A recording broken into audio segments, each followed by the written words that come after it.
Yo, yo, yo, yo, yo, yo, yo, yo, yo, yo, yo, yo, yo, yo, yo, yo, yo, yo, yo. What is up, people? It is Jason Gooner. We're back in the studio. Jason Gooner TV's EPL preview show, week number 10. And we are back for score predictions, team previews, team news, injury news, all of the above. Banter. Yes, so drop your support for your club. You don't know, show your true colors. You don't know, it's in the name of the person doing the show, Jason Gooner. So you don't know where my allegiance lies. Yeah, let it be known who you support. All the regulars we're gonna know who you support. Some we have even chosen teams for the people that watch the show. One of them, I bless you from early. Big up yourself, Joseph, in the building. You don't know the thing set. I hope if you have any people in Jamaica right now, them safe. And yeah, you don't know. Thoughts and prayers go out to everybody affected by the hurricane, which is a lot of our Jamaican people. So you don't know if you can help any way you can, monetarily, fly down, go and volunteer, do what you can. If you can do anything, if you can't do anything, say some prayers in the night and in the morning. So people, you don't know the thing set. Yeah, man, so it's set. Nottingham Forest lost the horse roof, bombard. Well, hey, at the end of the day, from you still have them, from you still have life,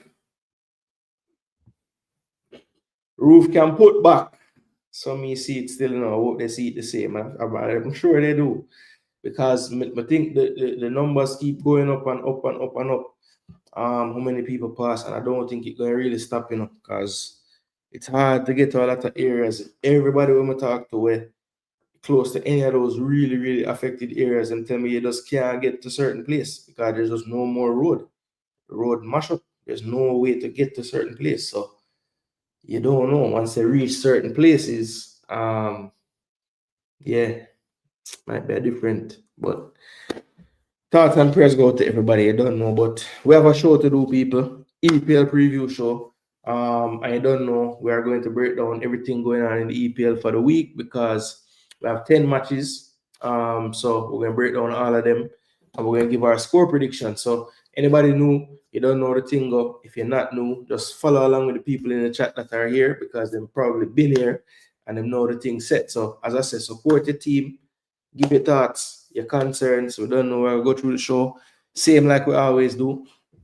And people, remember we're on YouTube, so please do me a favor and like, share, subscribe. If you're watching this on the replay and it's not kick off yet in the morning, yeah, we actually have some extra time in the morning. There's no early kickoff. So yeah, just drop all the predictions in the comments and I will add it to the big board.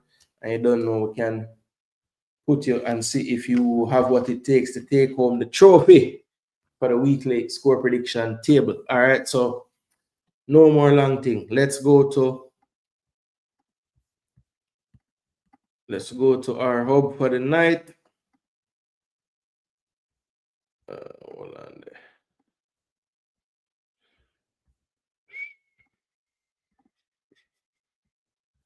All right, yeah, let's go to this.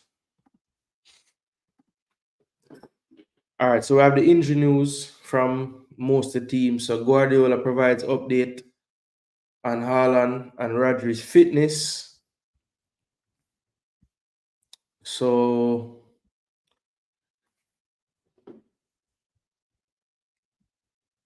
I think he'll be ready to help talking about Rodri. I don't know if from the beginning, but hopefully he can be with us. He's been out a few times and we know how important he is for us. So it sounds like if he plays, it won't be from the start for sure.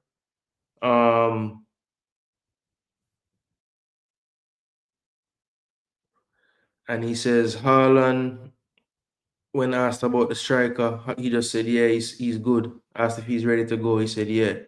So it doesn't seem like there's any issues for Haaland. All you FPL people. Don't think anybody's taking Haaland out the FPL team, though, to be honest. At the moment, I wouldn't be doing that. I wouldn't advise that, Arteta now talking about Arsenal players, so Martinelli and Saliba doubts. So he says Martinelli is still out. Saliba, we have to wait and see. We have another training session this afternoon, and the rest are still getting closer. I think, in the right direction, but not available yet. So he doesn't know yet as far as Gabriel Martinelli's return. He said this game is just going to come a little bit too early for him. So he also said that Havertz, Madueke, Odegaard, and Jesus, um, weeks for all of them, and some of them pretty soon, hopefully, if they keep evolving the way they are going. So it looks like the depth in the squad that people saying is the best is about to get even better. I mean, that is also contingent on the players that play now not getting injured. So it might not be that much depth depending on who get injured. Because it seems like every game Arsenal play, few people get injured, you know. Big up Mass in the building. I just turned on the game. World Series, you know. Mass pulling for Toronto, which is right. Canada. All right, so Arne Slot, probably one of the most under fire coaches right now.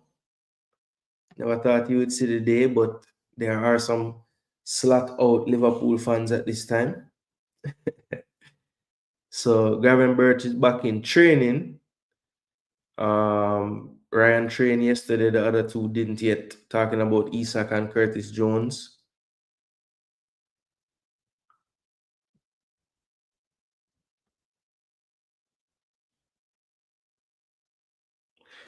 So yeah, so Gavin Birch had another training session to get through today, and based on that,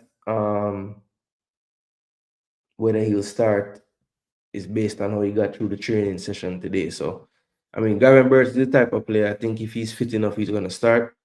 But there will be no Isak and no Curtis Jones for sure. So, that is it for those guys. Maguire doubtful to face Forest. This is what Amorim had to say.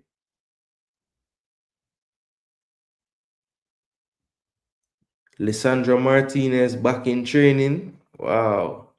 The butcher. Maguire is a doubt for the fixture.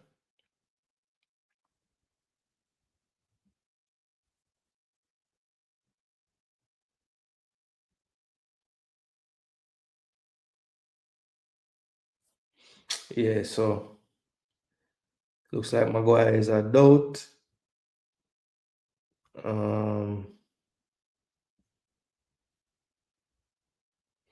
Chris Wood is going to be out for Nottingham Forest.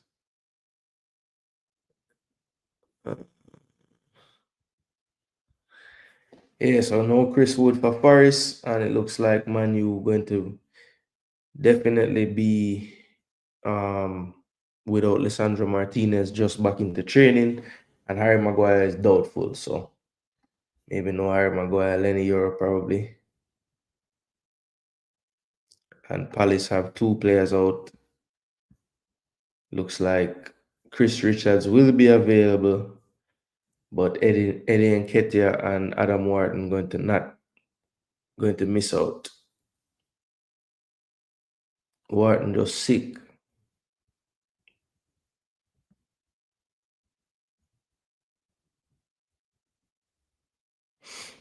Eddie pick up a muscle injury in the 3-0 over Liverpool. Liverpool can't beat Crystal Palace, brother. Jano, rough. So yeah, that's basically the main injury news for this week. Romero, Odagi, and Odebear all available to face Chelsea. So they get a boost in the defense with Romero, even though Danso hasn't been playing badly. I don't know if you know. See Danso play, but yeah, he's not terrible back there. Isak and Jones ruled out. Gavin Birch is back. Evan Nielsen is in contention, so he's been out. But the guy Krupi been scoring, so I don't know if Iraola going to take out the man who's been scoring. When they are ruled out of the Villa trip, Anderson, Jimenez, and Muniz. So what am I have to say? We check that one, yeah. So Fulham been really struggling in the goal scoring department. I think a big part of the reason is no monies. Jimenez been in and out. There was a game where I think Adama Traore had to play striker. So things rough when Adama Traore is playing striker. Returns to the squad. Anthony Robinson remains out. Jimenez will have a late fitness test on the morning of the game. Smith Rowe, Chukwueze, Harry Wilson, and Rodrigo Muniz are all back in contention. Doherty and Rodrigo Gomez out for Wolves. So, yeah, that's it. Fulham and Wolves. All right. So, people,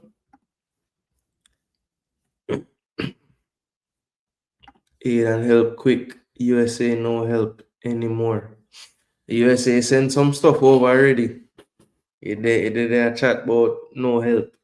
Them sent over some things already. Madueke and Odegaard getting close. Yeah. Jay's down 3-1 still. Yeah, this look like a game 7, but it's not over yet. Butcher would help that Amorim back 3 system work better. I think I went draw there.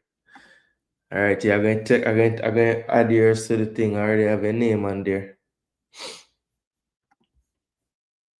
1082, bless up Jason Gooner, FPL General Master, but not top in our close FPL Draft League battles. Yeah, the Draft League, man, I've been unlucky with a few little games, but it's all right, man. The season is long. Consistency will make the difference.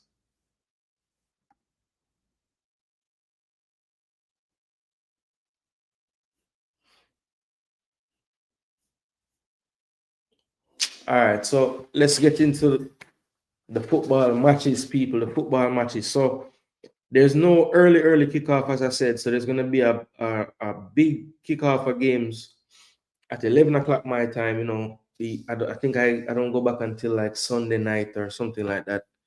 Then will be that 5 hour gap again. But right now it's only 4 hours. So 11 o'clock for me would be what, a 3 p.m. kickoff in England, and there's gonna be 5 games kicking off at that time. So Burnley, Arsenal, Brighton, Leeds, Crystal Palace, Brentford, Fulham, Wolves, Nottingham Forest, Man U, Tottenham, Chelsea, Liverpool, Villa. So that's a full slate of games on Saturday. So tomorrow, a lot of the teams playing. And then Sunday, you see West Ham, Newcastle, the early game, and then Man City, Bournemouth. And then you have on Monday, Sunderland, the surprise package this season, hosting Everton. So we're going to go through all 10 of these games, score predict them and everything. Of course, before we pick the scores, or at least while we're picking the scores, I will be showing you the form of the teams, recent history, overall history of the teams as well. So basically, let's go. Let's get it going. Let's get right into it. So the first game we're going to talk about is the Brighton versus Leeds game. And this game right here will take place at the Amex. Michael Oliver will be the referee, it looks like. In this league, the referee is a crucial part of the equation, people. If you watch the EPL, you know what I'm talking about. Top scoring owner. Yeah, man.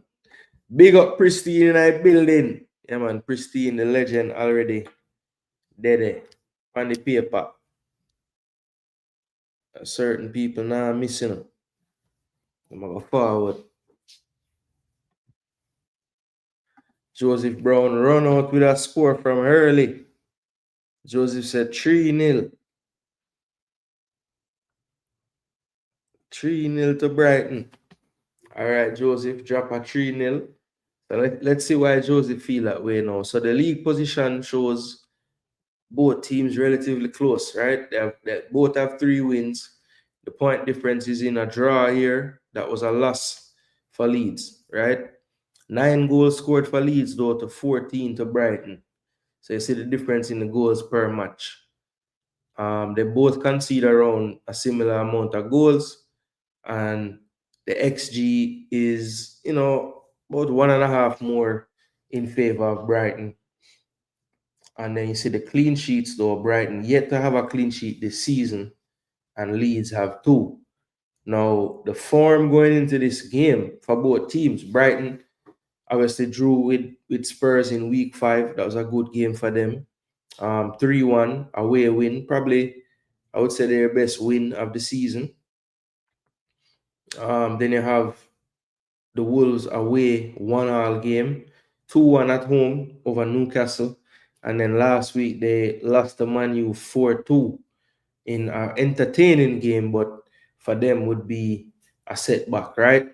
Then Leeds now, you see, away from home, they beat Wolves, drew at home with Bournemouth, lost to Tottenham at home, went away to fellow Premier League promoted side Burnley, lost 2-0. And then last week, they did get the win at Ellen Road 2-1. So going into this game, I mean, the form is kind of similar. Brighton's is a little bit better, like, one more draw in terms of for their last 5. Leeds on the other hand with 2 losses. So that's really making the points difference and why they have that gap going into this game. But it's looking kind of close as far as what it was. But let's just remind ourselves, last week, this was the lineup that Brighton took to Old Trafford. This back four kind of settled in the Premier League as of late. Looks like he likes Vifa, who really and truly is a midfielder, but he likes something in the game of Vifa to put him at this area. Especially, it's going to be interesting, like if Veltman comes back and other players who have played the position, will he still keep him there or not? I think it does add to their attacking play, but it can make them a little vulnerable. But I think Van Hecke is just taking on more responsibility defensively, so it's kind of making it work out okay. But as you can see, last week they gave up 4 goals. So I would like to think Vifa is a part of that, just not being a defensive type player, so to speak. Baleba, I think he needs to be investigated at this point. I don't know about Uno, but the man was playing incredible last season, and I don't know what go on this year. I would have to think that it's based on him wanting to have left in the summer, because he looks like he doesn't look the same at all. He doesn't look good. Looks disinterested, making a lot of like foolish errors. And I know he's young, so like it's just possible that he's in some kind of thing in his head or something. I don't know, but it's sad. It's sad, honestly, how bad he might play.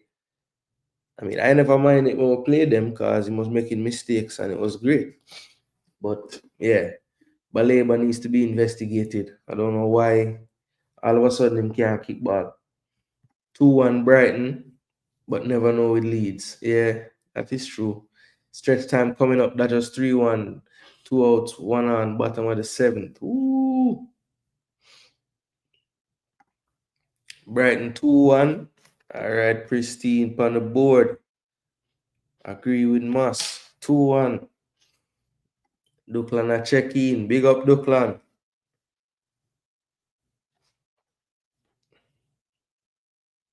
Did you connect with your family, Duke?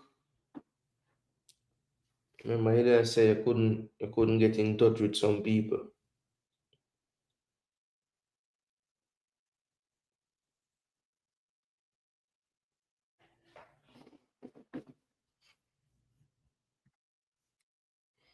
Yeah, but this was Brighton team last week, so as of right now, they have other players that could potentially come in. I heard the coach mention Watson in the press conference, so we'll see if he gets a chance. Gomez been starting in and out of the lineup. He could play. But yeah, we shall see. But I think most of this team probably plays coming up in this game. Maybe Kadiaglu goes back to defense because he can play right back as well. And play a more attacking winger. They're really missing Matoma right now, I think. But yeah, he's still out back in training, but it might be too soon. But Ruta and Welbeck being in good form and Minte, so yeah, they're gonna be a problem. But let's take a look at Leeds last lineup when they beat West Ham. Perry was back. He had been back from injury, but Darlow was holding it down, but he was back in the lineup. Looked solid. Bogle, Rodan, Bijol, and Goodmanson on the back line. He had to come off though. And who came on for him? James Justin came on for him. So if he's not back, expect Justin to get back that space from the start. Then you have Longstaff, Ampadu, and Tanaka. Okafor, Calvert-Lewin, and Aronson. Okafor just coming back from injury, but I think he's fully fit now, so he should last longer than the 45 minutes this time. But yeah, Leeds, not much. I think they're gonna come with differently. Aronson could potentially be dropped for a different selection, but him scoring like I think the last game. I don't know if this is the time to really just drop him. So I would expect most of this team to start again. Like I said, Goodmanson would be the one concern because he did come off injured and he may not have recovered already. So yeah. But Brighton, Leeds should be a good matchup. I think both of these teams, like I said, real close in the table, and definitely Brighton would want to get some separation. Only 6 times played this game, and Leeds actually has never beaten them. There has been 3 draws in the fixture, but 3 wins to Brighton, and Brighton at home have never lost to Leeds. So that is the history of it, people. Take that for what it's worth. But yeah, for me, I think at the Amex, I just think that Brighton is just a better team, and I just think that it, they will express themselves at home. I think Minte has a very good game, along with Ruta. Welbeck probably will get on the score sheet. So look, I think Leeds have been more of a threat at Ellen Road for me, and I just think Brighton will have enough to get over the line. I don't think they get the clean sheet this week though, but I do think that they win the game. And I'm gonna say Brighton wins this one 3-1. So 3-1 to Brighton is what I am going with in this one. All right. So the next fixture is one that I will enjoy. Actually, I'll enjoy talking about all of them, but you don't know. Arsenal heading to Turf Moor, taking on Burnley. Chris Kavanagh, the referee. Brother, him don't have much sense, All right, so this is the tail of the tape, as they say in boxing. 16th position. Or before we move on to the Arsenal game, I get too excited. All right, so I said during match where Seagulls, their scouts always get the players must likes. No contact still, Jaja.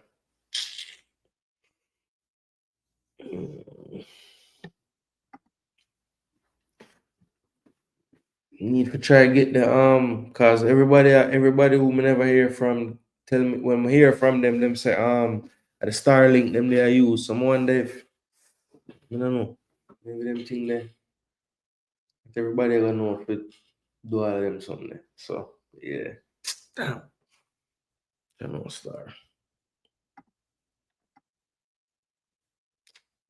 Hmm.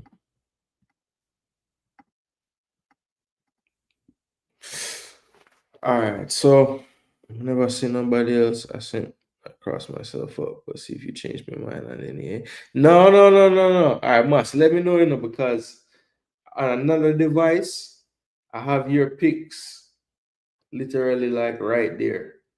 And I was just writing them down in real time. So you're telling me you don't want to stick with your 3-1 Arsenal over Burnley? You want to change it? Am I that convincing? Pristine said 3-0 to the Arsenal, like the scoreline there. And Joseph Brown agree. Wow. So Arsenal get respect this week so far. Yeah, man. Eze, Gyökeres, and Saka. All right. That's exactly what he said as well. All three of the killer them must score.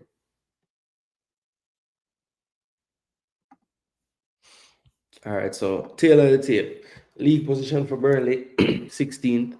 Arsenal in first. 3 wins for Burnley, 7 for Arsenal. Both teams have 1 draw. But the big difference here, of course, the wins and the losses. 5 losses for Burnley, just 1 to Arsenal. 16 goals scored for Arsenal, 12 for Burnley. So Burnley know how to find the goal for sure. 12 goals is not a bad return for a 16th place team in the league. 2 goals per match for Arsenal, almost just about, and 1 point enough for Burnley. Well, 1 point some for Burnley. Then we have average goals conceded per match. Arsenal obviously haven't conceded 0, but they have conceded less than 0.5. So they show on this statistical chart as 0, but they have conceded 3 goals from the first 9. 2 goals conceded per match for Burnley. So a big difference there. You see the XG Arsenal at 15 and Burnley at 6.82. So they outperform their XG generally. Something to look out for. We don't really give up much XG, but clearly Burnley been scoring some worldies because they've gone 12 goal and it's 6.82 is MXG. That's a crazy difference right there. 6 clean sheets for Arsenal, and Burnley, for all their troubles or struggles, they still have gotten 2 clean sheets. That's 2 more than a team like Brighton who we just looked at. Right? So it's look at the previous form going into the game. Burnley, 1 draw, 2 losses in a row, then they had 2 wins on the bounce. So Burnley is going into this game with some decent confidence, having beaten Leeds and Wolves. Now, if we're really looking at it in context, Leeds, somebody who they would have known from the championship last season, and the fellow promoted team, and Wolves are the one team in the division this year in the Premier League that doesn't have a win. So Burnley, you have to beat who's in front of you for sure. But I would think those 2 wins.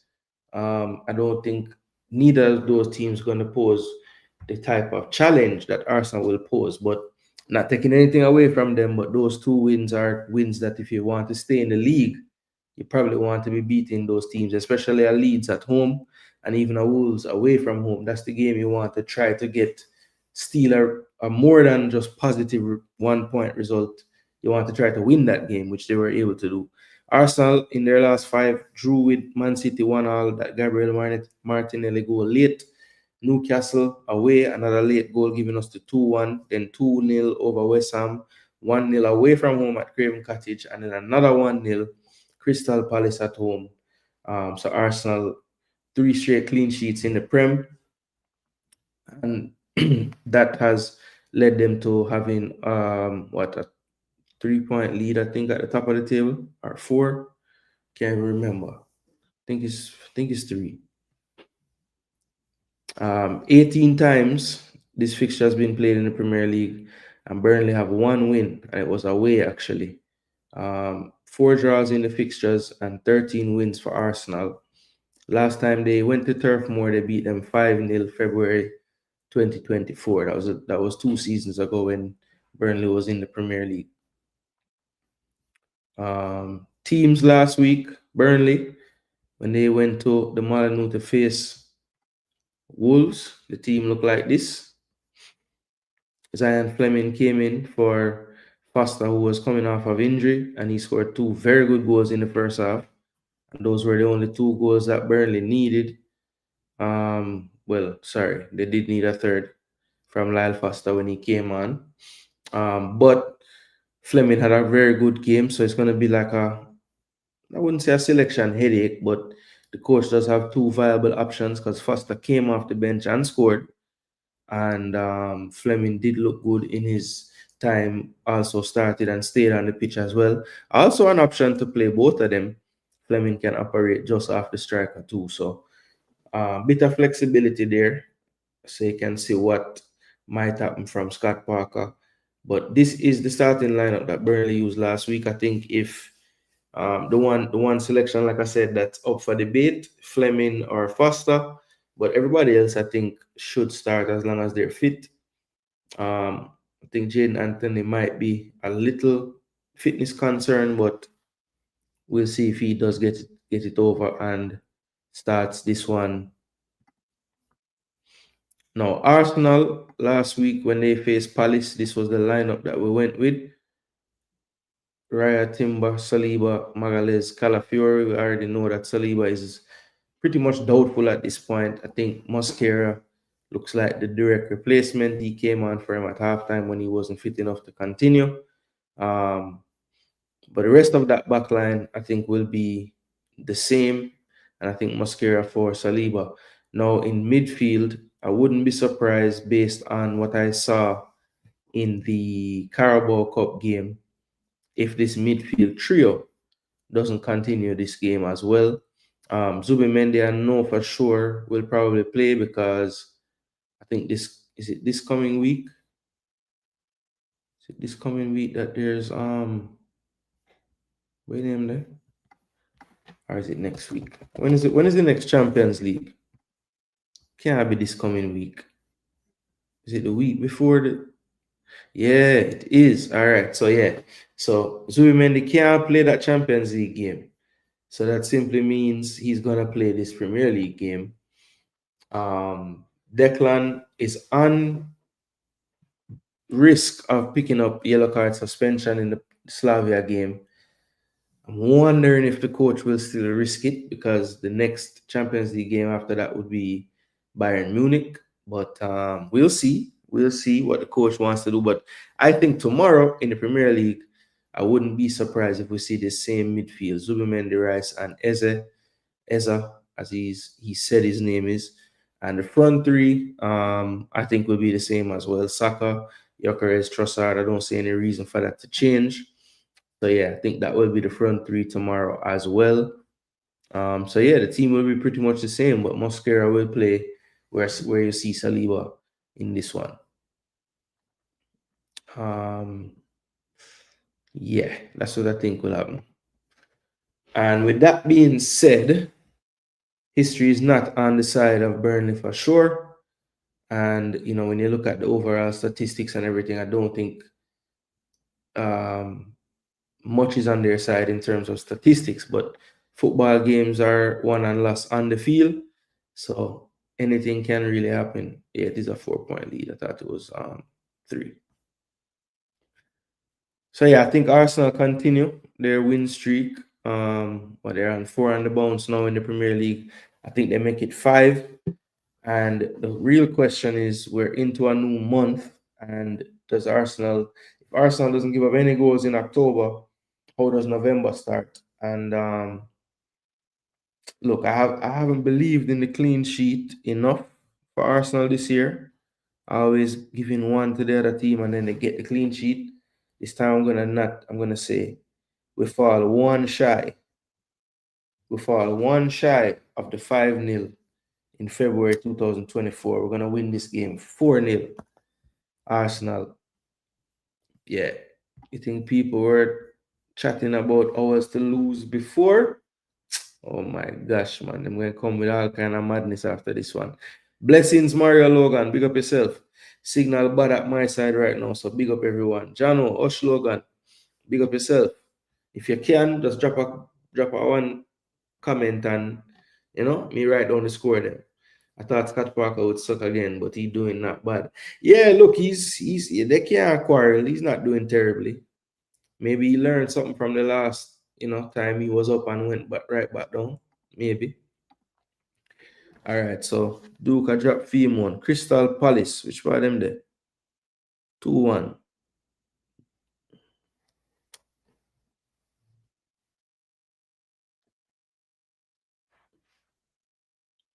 Nottingham Forest and Manu. 2-0. 0-2.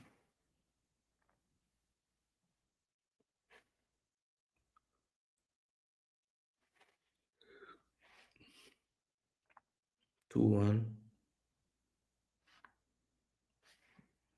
Fulham Wolves. Yeah, which order this you find, brother? Tottenham 1-1. Liverpool. Could Liverpool actually lose again? Is that possible? I guess it is possible, but geez. If them don't have fire slap before. All right. Someone destroyed Kyle Walker. Yes,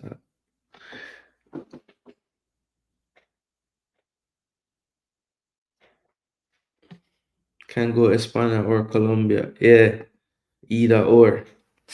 Gonna be interesting what he decides. I mean, I think if he's smart, he'll wait for Spain. I feel like if he went into Colombia setup now, there's chances that he could play right now, but he just needs to have patience and just play with Spain. He'll win things.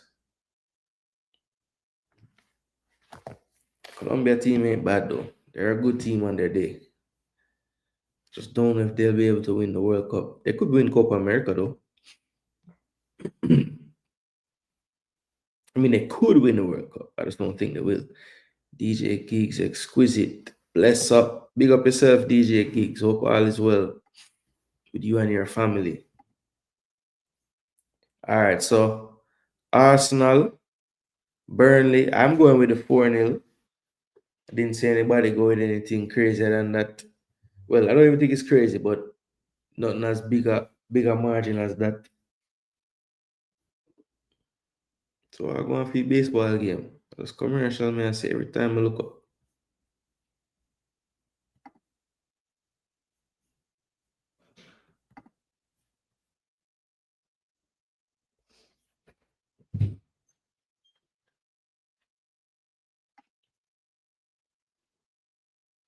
Big up, Martin. Oh, go on. Hope you're good, brother. Hope all is well. Hope all is well. All right, so we have 2 games down. Let's move on to the next one. Crystal Palace, the Eagles, hosting Brentford at Sellers Park. Peter Banks, referee. Let's look at the stats. Very close in the league, 10th and 11th. 4 wins for Brentford, 3 wins for Palace. And Palace, though, with 4 draws, only 2 losses on the season. 1 draw, 4 losses for Brentford. So that's why, even though they have 1 more win, they're still behind them in the table. 14 goals for Brentford, 12 for Crystal Palace. Brentford conceding more goals than Palace right now. You see the XG 17.84. So Crystal Palace, I remember last week we were having this argument of who had the most XG, who had the most XG. It's actually Crystal Palace and then Man U, and then I think is it Liverpool or Arsenal? Can't remember which one is third, but it's either Liverpool or Arsenal are third. And I think then City after that. Something like that. But we're gonna see, because we're gonna look on everybody one. But Arsenal was at what 15, I think, and they're at 17.84. So Palace is almost 3 more. Now we have 17 goals, was it? Or 16 goals, and they have 12. So they're underperforming their XG, which is not what you want. Brentford, 14 goals, not bad XG, 13.77. And that is expected goals. 3 clean sheets for Palace, 2 clean sheets for Brentford. Then you look at the last 5 games for Palace. So they had that first loss away at the new stadium, 2-1. Then they have 3-3 draw with Bournemouth at home. Very exciting game. That was the Mateta hat-trick game. And then 1-0 to Arsenal. They really could have definitely scored in that game, but just some wayward shooting and bad finishing, honestly. Then Brentford, 2 losses as well, but they have 3 wins instead of that one draw there for Palace, 3 wins for them. So 9 points to 7 points in the last 5 games, basically. They played 8 times in the league, 5 draws out of those 8. So draw is a very good score to play if you're a better. And you have 2 wins, 1 win for Crystal Palace. As you can see, Brentford won the last 2 meetings. Palace won way back in December 2023. 2 other draws other than that. So, look, this one on paper, in terms of the league position, looks very even. I think Brentford is in a good moment right now. The form doesn't quite suggest that Palace is in a great moment, but what you're not seeing here is wins in Europe and also knocking out Liverpool out of the EFL Cup. So it's not all doom and gloom, even though they lost 2 of the last 3 in the league with no wins. But yeah, I think this is a game where both teams should put on a good show because, like I said, I feel like both teams are in a decent run of form right now. And just to remind folks, this is the lineup that Palace ran out at the Emirates last week. I think that Wharton is out due to illness, so probably Will Hughes will come in to partner Kamada in that midfield. Could also go for Jefferson Lerma. That's another alternative. Munoz Mitchell, I think, will play, and I think this front three will also play. Pino did score in the EFL Cup, so I think Glasner would want to see him continue that in the Premier League now. Then we have Liverpool. No, I'm not talking about Brentford. Sorry, they faced Liverpool last week, beat them 3-2, and this was who started last week.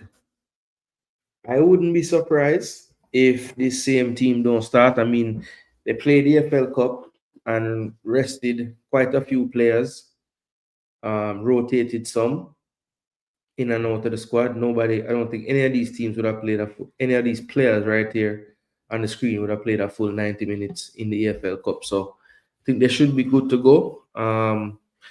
I feel like this is going to be one of the more entertaining games for the weekend, Crystal Palace and Brentford, just in terms of like probably possibly goals and whatnot. Both teams been involved in some high scoring games of late, and I just think it could happen with the both of them again. But maybe not as high scoring. So I'm going to say a little less goals than what we've been seeing, but I am going to go with a Crystal Palace 2-1 win. Yeah, I'm going to say 2-1 to Crystal Palace. I was thinking maybe 2-0, but then I just feel like, Brentford going to cause some problems. Enough problems to where they might get one. So I'm going to say 2-1. I want the clean sheet, but yeah, I just think it may be 2-1. Big up, big up, big up. Electricity back and thing. Give thanks, give thanks, give thanks. Palace 3-2. All right. But then I think on them lines there now. Then I say, no, maybe them don't score as much this time. Bless up Dragons. Hope all is well. Yeah, man, take care, Jamaica. That is it. Yeah, man. Big up, big up, big up the people and big up the ones and ones in the building. I had one there tonight. Red Skull Hot Chili. Where them there? Where people them there? Maybe them not alright still. I can't assume them thing here right now still, to be honest. Cause them people are people, if they could, they would be here. That's a fact. Ooh, I'm going with the 2-1. People them agreeing. Everybody that's still dropping. Let me see what Moss had to say on this game. So Moss went for the 2-1 Palace as well. A lot of us looking for the bonus points. Jagans, big up yourself.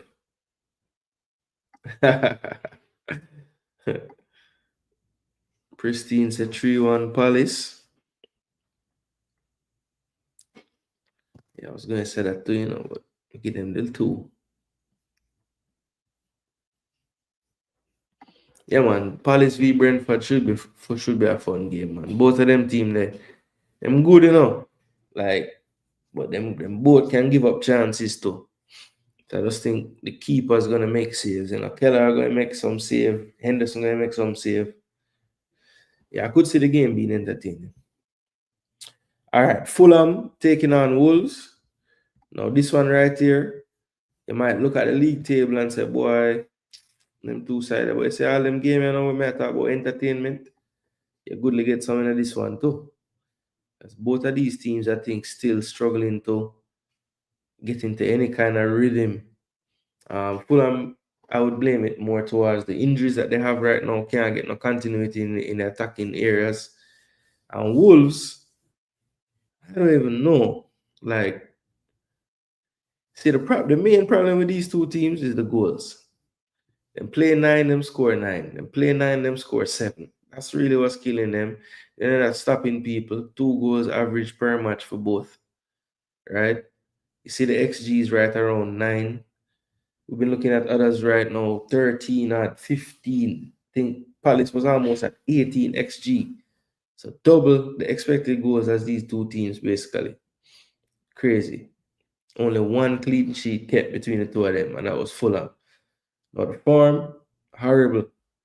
No green and Wolves for the whole season. You could have go back to week 1, no green. Then Fulham, you see they have that 1 green against Brentford at home. It's been all downhill since there. 2 away trips to Villa Park, the Vitality, 3-1 losses, 1-0. The loss at home to Fulham. Tough game, hard fought, but didn't ask enough questions, I don't think. And then 2-1 away at St. James Park. They lost last week to a late Bruno G goal. Now, Fulham, this was their lineup last week, and they have been, as I said, they've been struggling with injuries. Jimenez is a late fitness test. Smith Rowe had to come off at halftime injured. He's, somewhat eligible to play based on what the coach said. Iwobi, Burge, Lukic, Traore started, and when he came off, Josh King came on for him. So, is there a situation where you could see a Josh King and Smith Rowe playing at the same time? A slight change of system, maybe, I don't know.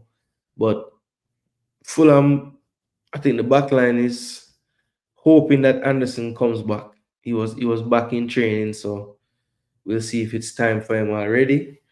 But look, I don't know. I don't know about this Fulham team right now. I just feel like they have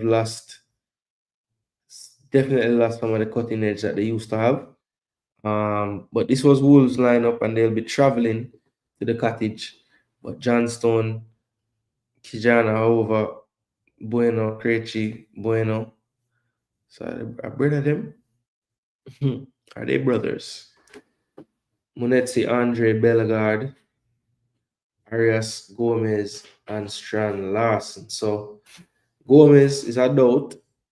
So I'm not sure if he'll be around.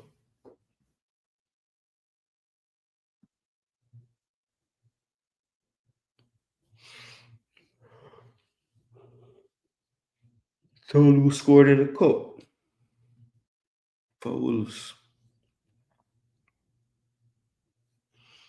But yeah, Fulham Wolves, brother. Can a two side them lose? Is that possible? Don't think it is.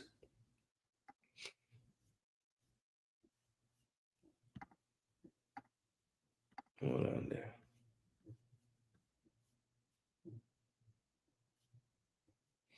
18 times they played. 8 wins for Wolves, 4 for Fulham, 6 draws. Most recent February of 2025, Fulham beat them at the Molineux and Wolves beat them at Fulham. So their away sides won last season's kind of series of games. Does that hold true in this one tomorrow? We'll see. If it does, then Wolves would have their first win of the season. So it would be a momentous occasion for the one Wolves fan that I know, Africans.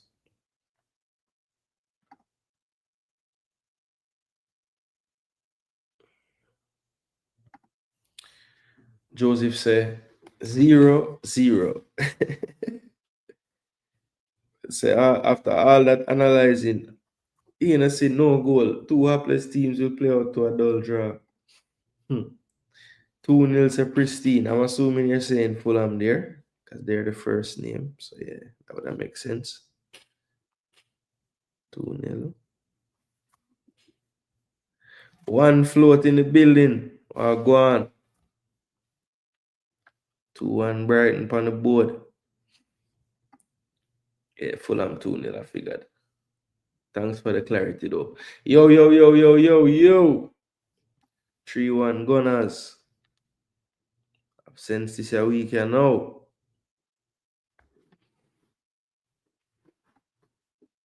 Get the 2-1 Brighton as well. So me for Fulham, I never say nothing yet, you know.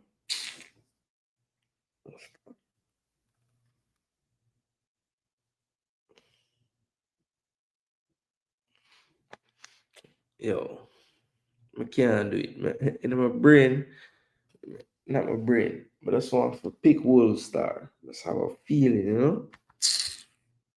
Wolves, I shouldn't have no feeling.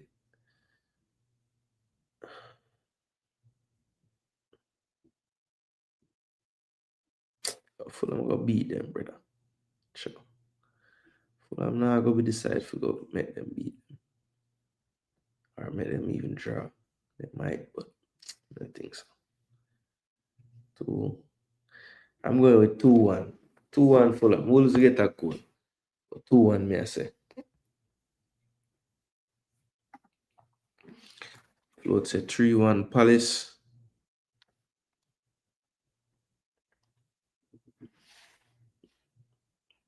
Fulham Wolves 1-1. Alright, float your cart up.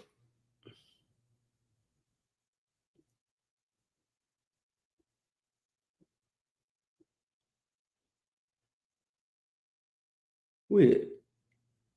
Oh, the game is.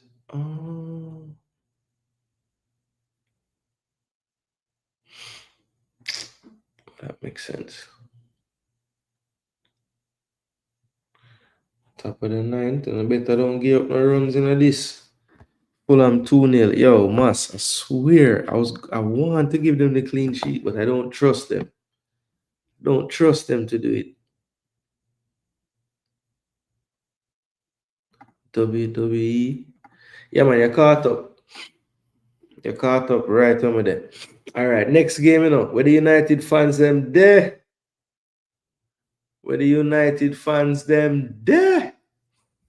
Because your side is on fire. I don't know what to talk about them.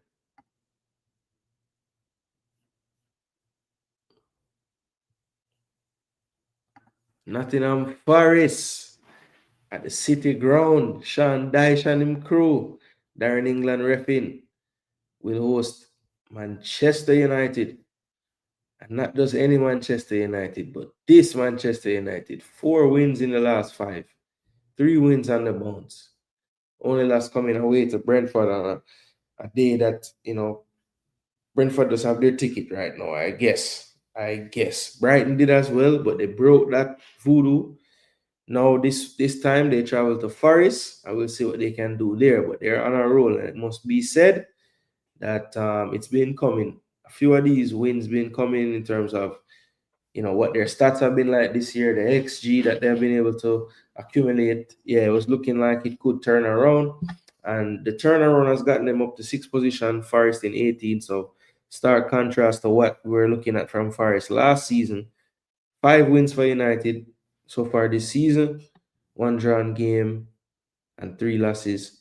Forest with 1 win, 2 draws, and 6 losses. So not a good start. Only 5 goals on the season for Nottingham Forest, and that's 9 games of football with only 5 goals, and that's the entire team. 15 goals for Man United. You see the average goals conceded. You see the XG for Man U, 16.68. I believe that's second highest in the league. Right at 9.5, 9.49 for Nottingham Forest. No clean sheets for them, and 1 for Manchester United. And I would venture to say that one was Lamens that did that. Could be wrong though, but I feel like Lamens played that game. All right, no, I'm curious. I think he did. Yeah, but no. No, sir, no, I never do it. Or stretching personally. All right, let me show you how the lineup look for Sean Dyche. I think this was his first game in charge in the Prem, and this was the lineup that he put out: Savannah, Milenkovic, Murillo, and Williams. If you notice, he never made any sub or alteration to that area. All the subs coming in the, guess what you would call the forward six. Louise and Anderson in the pivot, Ender, Hudson Odoi wide, Gibbs White behind Thiago Jesus. So we have Thiago Jesus, him name, what him name? Igor. Yeah, Igor Jesus. Then we have Awani came on, Ryan Yates and Omari came on at halftime. So Sean Dyche obviously searching, seeing who needs refreshing, and he decided to go with these players. So basically, the starting, what I'm getting at is the starting 11 going to come from some variation of the bench players who came on, and these 11 and these 10 outfield players, because I think sales will start. The back line, unless, I don't see anybody else in sight that I would want to start. So it is what it is on the back line. The midfield, I think that will probably stay the same.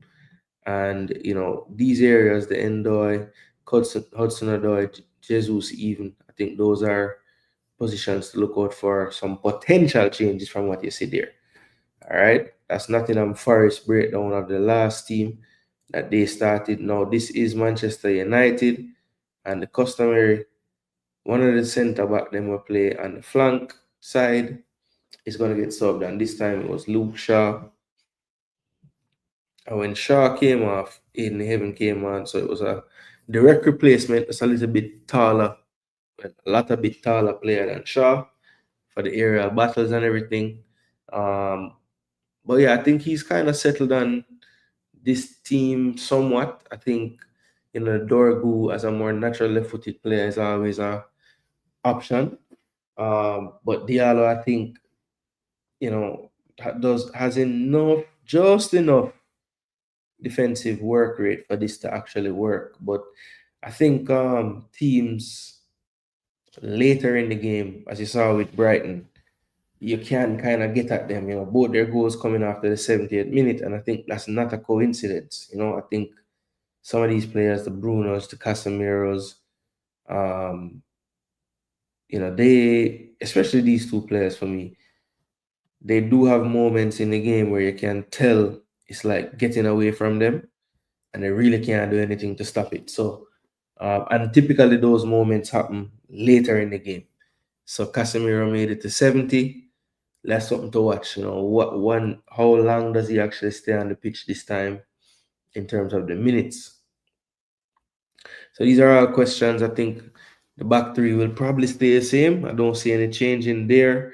Like I said, Dorgu Fadalo is probably the biggest one that you kind of contemplate. But I think right now the state that Forest is in terms of their confidence, I think United probably go with a Diallo and Buemo combination on that right side again. And Euro will just have to know that he'll get that screening help from the likes of Casemiro if Diallo and Mbuemo get caught up the field. So a lot to think about for them. I think Forest under Sean Dyche, I don't think it will be, this crazy route one and just kick with the ball all the time thing. They did have almost the same possession as Bournemouth last week. Let me see something. Do I have it?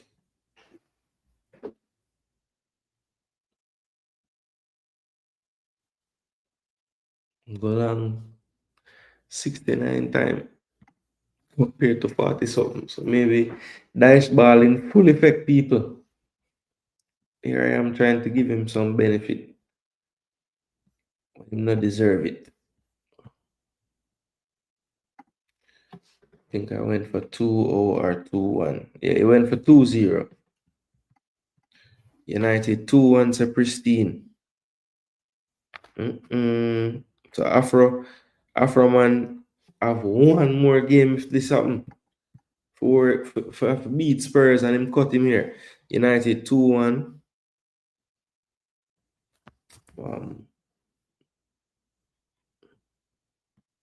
He wasn't sure what to pick with the Forest. So what he decided to go with was a 1-1. Played it safe.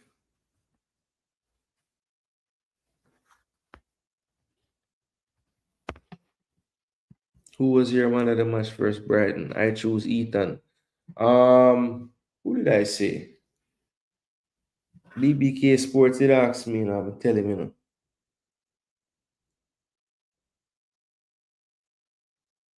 I think I said,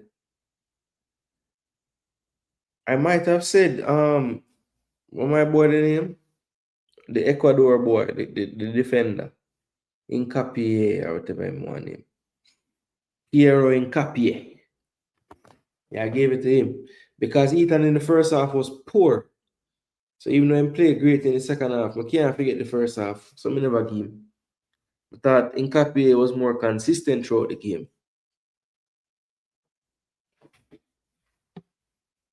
Man get some rotted cramp at the end of the game though. End of United. Oh gosh. Float management boss kill the Afro man dreams for cut him here. 2-1. Jeez and peace. And that 2-1 is for Forest. Still 3-2. Dodgers over Toronto Blue Jays down at 19 Jays at the plate. Out 1 on hit by pitch. So yeah, I thought it was still 3-2. Not 3-1. You make me look up and I wonder when we missed the other run. You can't pop that up there, so out of play. Now man, you put the one on United. It's a 1-1 Man United game.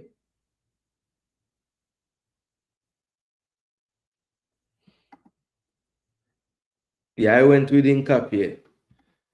The only reason I never give 1 year is because in first half was so like up and down. Leap.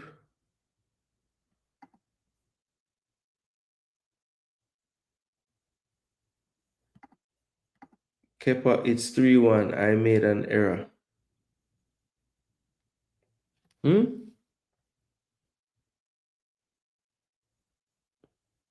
What? Oh, yeah, it's 3-1. Okay, so Kepa is your person, not Ethan. Okay. Oh, that's a ground rule double. The ball stuck. So wait, that count? Oh, the man should take up the ball. The man I think about it and I ask question. Where the blood? Oh no, it is a ground rule double. Yeah, the ball just stuck underneath the wall. How that possible? Yeah, how that happen? Yo, the ball bore a hole in the bottom. Watch out. Yo, what? Come here, I wonder why this man stopped play. Just pick up the ball. But it's like he knew the rule, so they have to go back.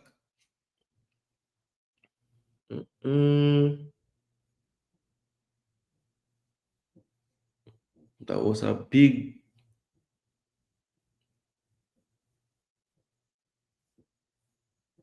So no out, second and third. So at the very least, I'm gonna tie up this rotted now.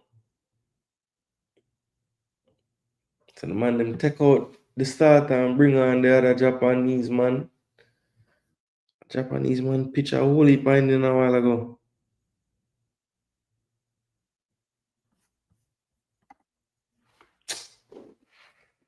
Ooh, Forest and United. my time for pick, no? And that. Is there going to be a new manager bounce? Is there going to be a new manager bounce?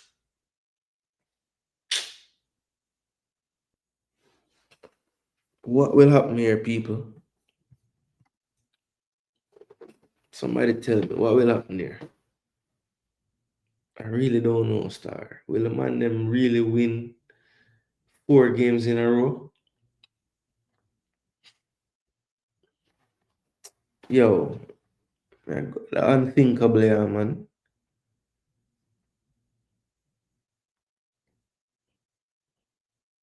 United 2, Forest 1.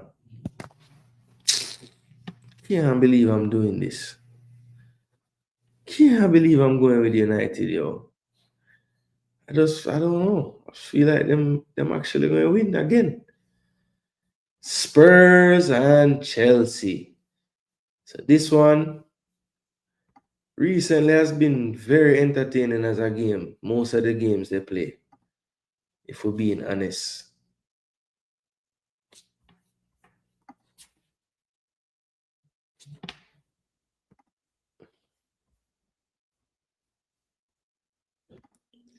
All right, so you see the positions in the league. Third for Spurs, all the way in ninth now, Chelsea.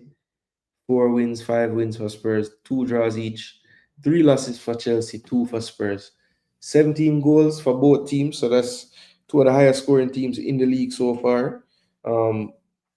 And both, Tottenham, one of the better producing goals based on their XG, only 10.06. Not so high up for them, but all the way at 17 goals and 13.76. Pretty good for Chelsea. Good value for their 17 goals. 3 clean sheets for Chelsea, 4 clean sheets for Spurs, so a little bit better in the defensive department, Tottenham. Last 5 games for both teams, 1 loss for Spurs, 2 draws in the mix, and 2 wins.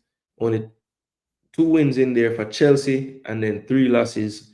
United, Brighton, and Sunderland getting the better of them last week. Very bad loss for them at Stamford Bridge, 2-1 to Sunderland, losing that one late in that fixture. Just to remind people, actually, let's look at previous meetings. So this is one of the most played games in the Premier League in its history. 66 times they have played, 37 wins for Chelsea, only 8 wins for Spurs. So that's crazy domination. I wouldn't have thought that. But 21 draws in this fixture out of those games. Chelsea did the double over them last year, 4-3. 4-3 at the stadium. They're going to play this match tomorrow, and 1-0 at Stamford Bridge last time. Wow, first pitch, nothing pop up. That's terrible. That is terrible. Man, barely hit the ball. So Chelsea, 4 wins in their last 5. And, a lot of wins in their last enough. So Chelsea definitely have them ticket. But these games are always entertaining. But Chelsea usually have them ticket for real. All right, let's take a look at the team sheets last week. Let's look at Chelsea first. So Chelsea, second, they hosted Sunderland last week. It was not the best outing for them. This was the starting lineup. For the life of me, I don't understand why Esteban don't play in the Premier League and play every other cup competition. Even oh, that's the worst possible. And he's out. Oh my gosh, double play. Yo, Toronto dead in the arena. Game 7, people. Game 7. Sorry, Mas. Sorry, Mas. Game 7. That was the worst possible thing. The man hit the ball hard right to someone else. And then him get double up.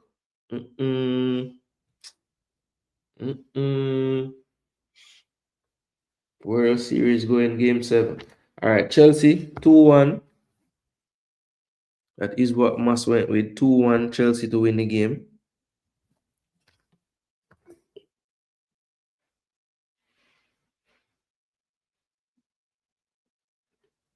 Hey, Glass, no, pull it out, my boy.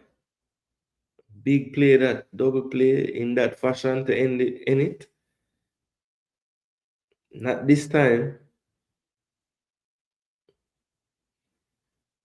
Yeah, man, the man can't get caught so far off the base with one out. Like, what you do so far? Clearly out. Mm, Spurs 3-2. So Pristine going with the home team. 2-1 Blues afloat. So bounce back. Spurs 1, Chelsea 2. Chelsea get one more red card. For real though, we need to start. What's the over under for the red cards for Chelsea? 0.5. You're going under or over. Will they get one or not? It's a 2-1 to Chelsea, up the Blues.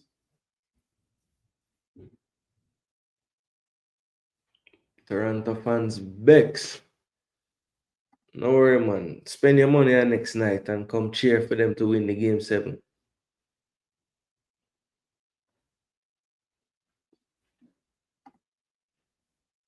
Yeah, so this was the lineup last week, and Estevao need for play. I don't care. Delap might be back. I don't think he would start, but I will be starting Estevao. Like this man need to start getting score a rotted goal in the EFL Cup. Maybe you give him a chance too. I don't know. I mean, Neto been playing. Pedro. I think if the lap isn't ready, I don't know if they go back to Gio again to start. It's clear that he prefers Pedro not striking, because every time he get a chance to play Pedro at 10, that's where I'm playing. But Pedro hasn't really been affecting the game as much as one time lately. So I don't know if it's time to just put him back at striker where he was when he first got there. I know Cole Palmer being out is kind of influencing that, but try. You have a lot of midfielder slash attacking midfielder options. Try somebody there. Even Esteban, why can't I try playing there? I don't know. Just feel like the man's stuck right now. Chelsea stuck. Win a game, lose a game. Win a game, draw a game, draw a game. Win a game, lose, lose. Like it's no consistency. I think that's why they're in ninth right now. But when you look at the back line, Chalaba, ever since him trim, hasn't been the same player. I don't care what you tell me. Achampang, good player, but the coach take him off. Don't understand it. Tosin, horrible. Giddens score a wicked goal EFL Cup, but Premier League, I can't see him yet. Can't see what him doing. Better them give Saka little cousin a run out more. Them two players, just play them more. George and Estevao, give them game. Neto does not producing it now, even though he's him get the assist last week. I can't even say that. Neto have to play right now, I think, still. I know some people saying for bench or whatever, or take him can come off earlier in our games, which might be true still, but I think he might have to start though.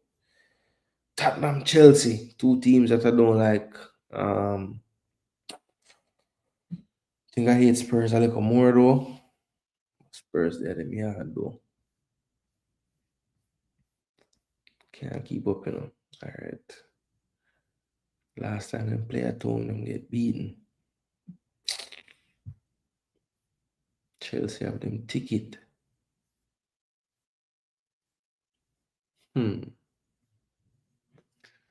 Alright, well, I never look pan for them team.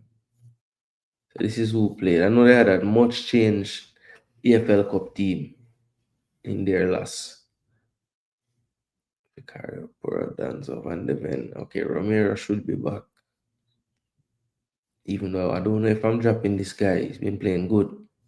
Keep a clean sheet last week too. Paulina Bencore, I think those will play. Simons, Kodos, Johnson, Colomwani. They have some selection things to think about. Tell is there, Charleston is there, Berval is there, Odebear is should be back and ready to go, more fully fit. Matasar is there. So there's a lot of options for him. So it's hard to predict, but I feel like Romero is the type of player, if he's fit, he probably goes back in, even though Danzo has been really good.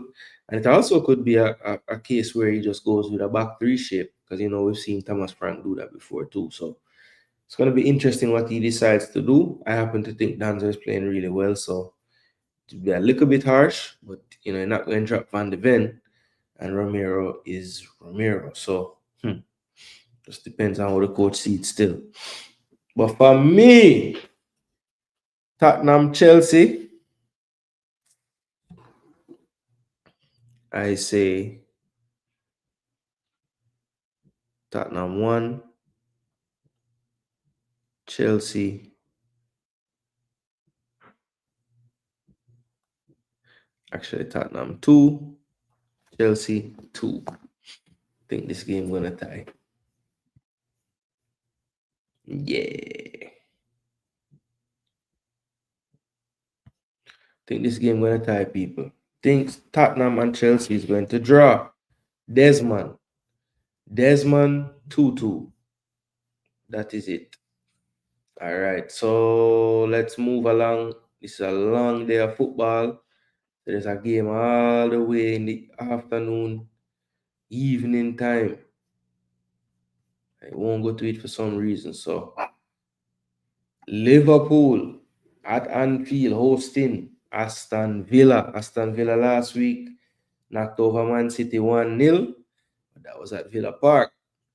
What can they do at Anfield? So let's take a look at the head-to-head. Amazingly, Liverpool in 7th position after 4 straight defeats. Aston Villa, probably when Liverpool was in first, I would say Villa was maybe 18th or 17th.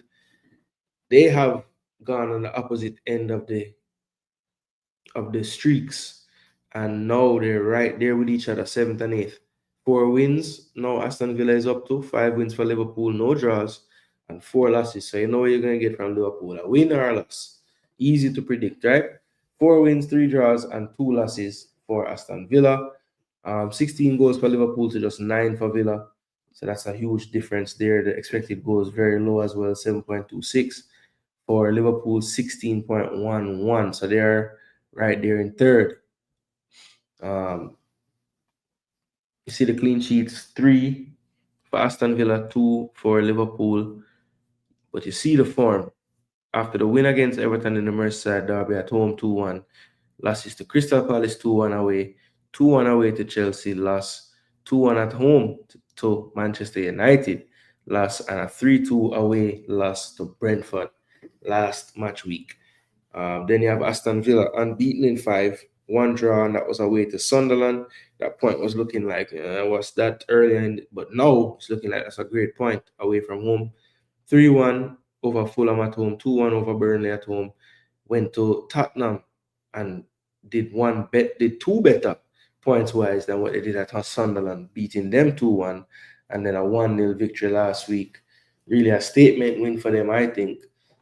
Really showing that this isn't a fluke, this recent form, and that's how they got into the 8th spot to challenge Liverpool now if they can beat them to get higher than that. Now, this was the lineup last time out for Aston Villa. We know that Buendia is out, so he came out early just after getting the assist, and he's still going to be out for this one.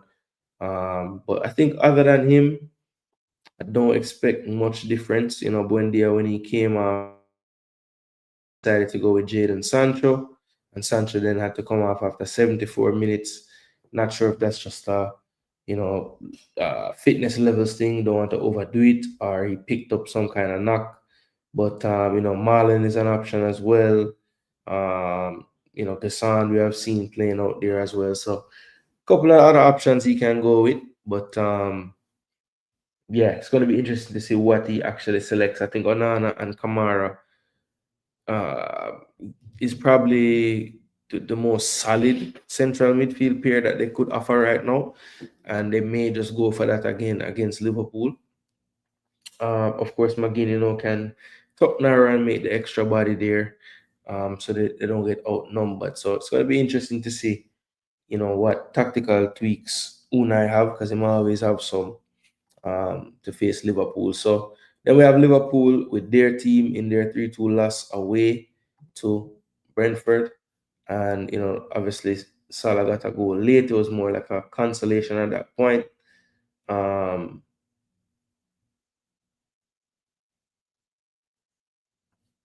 but yeah, they went with Ekitike, Verts on the bench, Gakpo wide. I mean, not on the bench, Verts in the 10.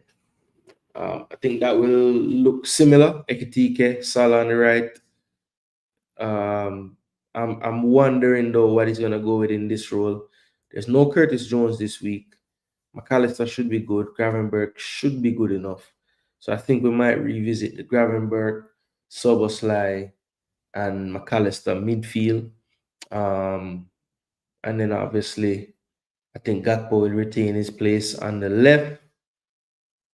Is it time to have the convo? Should they just play Andy Robertson over Kirkes over there? I don't really know.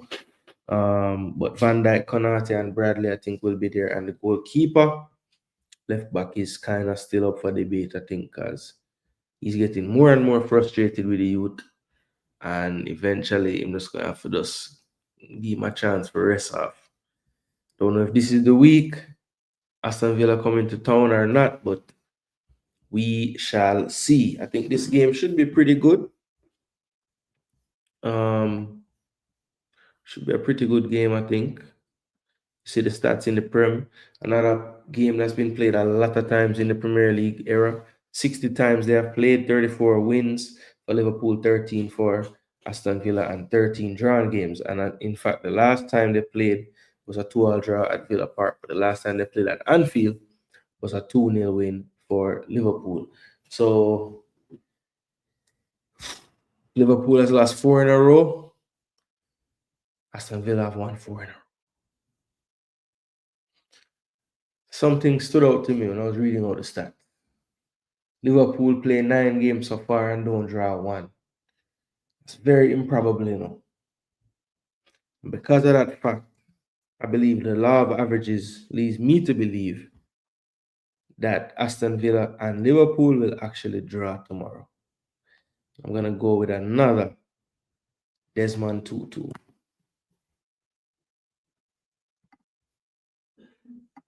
Yeah. I think it's going to be a Desmond again. All right, let me check in with the chat.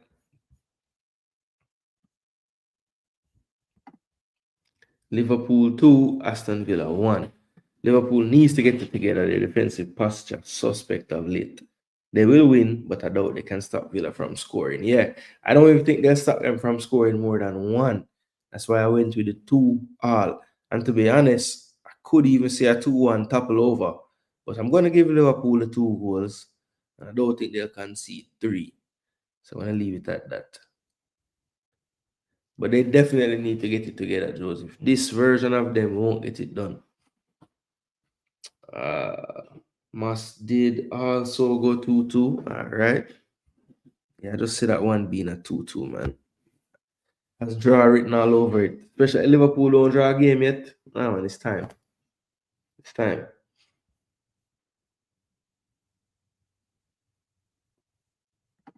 Would you play Morgan Rogers if you had him FPLT? Absolutely. I have him in 2 other draft leagues and he's playing. I don't care that they play in Liverpool. That's if you have an attacking player and they're facing Liverpool right now, don't bench him. That wouldn't be smart. Man, them give up too many chances, too many entries. I mean, the players who play attacking areas, if the team does anything at all in the game, they will get somewhat of a chance, even if some half chance. I'd rather take that risk with Morgan Rogers, who looks like he's getting back to his best in the league. Like when he played for England, I don't think it was the last window, but the window before that, I was like, yo, Morgan Rogers don't look anything like this for his club right now.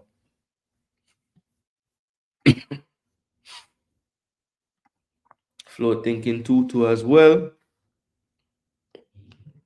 Yeah, man, I'm actually have draw.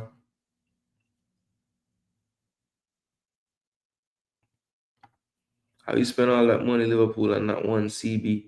No, to be fair, they lost the CB from Italy. He didn't look half bad in the. I think they played him in what, the EFL Cup, and then he tore his MCL or something. Wait, so sometimes I overanalyze. Jeez. So anything pristine, what may I overanalyze? It's based on form. Like the form book is telling us Aston Villa are going to win. But I don't know. I feel like some of the returns, the Gravenberg coming back to kind of get the midfield a little, I think McAllister and Soboslai that midfield plays. Yeah, the defense have them issues, and that's why I don't think they're going to win. I think they're going to draw. Hey, a Martinez save when them name last week, Aston Villa, Man, them should have scored back on them before season and transfer window got closed. As I thought they would get Guehi. Yeah, true. Guehi would have helped them a lot.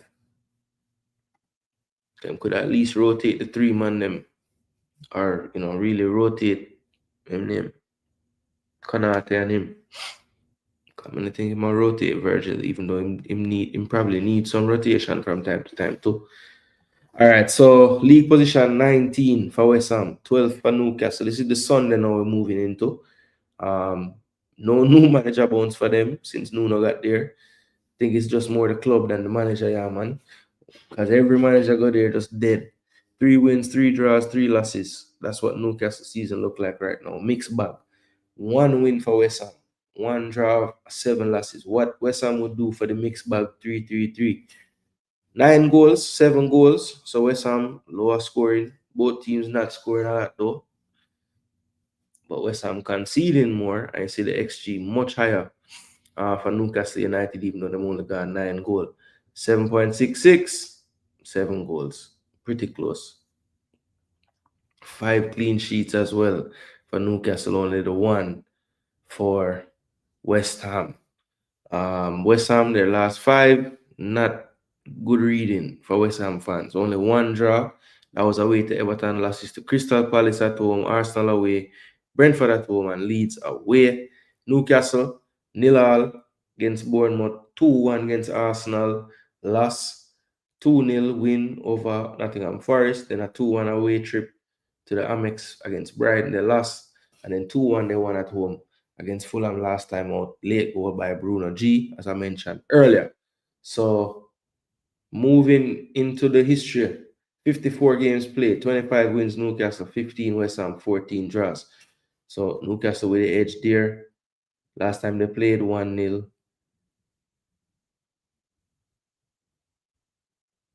In the stadium, London Stadium, and then 2-0 West Ham.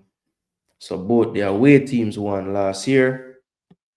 Newcastle, not really on the greatest form in the Premier League so far, but working their way up the table. Really up and down though. Last win. They need to try to put a little streak together. 2 wins, at least go undefeated for a few games so they can get back closer to what I'm sure their aspirations are, which is to qualify for Europe again, to the Premier League if possible. So they'll have to start putting together some games, instead of having the 1-1-1 situation going on. Real quick, this is the West Ham lineup last week when they faced Leeds. So back 3 was played last week. Scarles had to come off early. And the man just put on Callum Wilson same time. Because by that time, Leeds was up 2-0. But yeah, West Ham really trying to find their way. No focal point right now. You see a false line up there. Paqueta. Wilson came on just for that reason. So yeah, let's see if he trusts him from the actual start of the game this time and doesn't have to do it based on an injury, forcing a tactical change, But that was West Ham's team from Nuno. I think if they give him enough time, he'll eventually start to find a way to get some results. I think he's just kind of learning his team right now, to be honest. Then we have Newcastle, who is doing the traveling this go around. This was their starting lineup. Tia has been really good for them. Big part of why they've been able to keep so many clean sheets. Batman as well, been playing well, but Char is back from injury. And we saw him come on after 61 minutes this time. Let's see if there's some loyalty going on from Eddie Howe to him. But I think Tia and Batman have been faultless. That's why Byrne has been pushed out to left back. I think he doesn't want to break up this partnership. So let's see if Batman is fit. Batman a lot of the times, has some injury issues. So maybe there's something going on there, but like I said, hopefully nothing.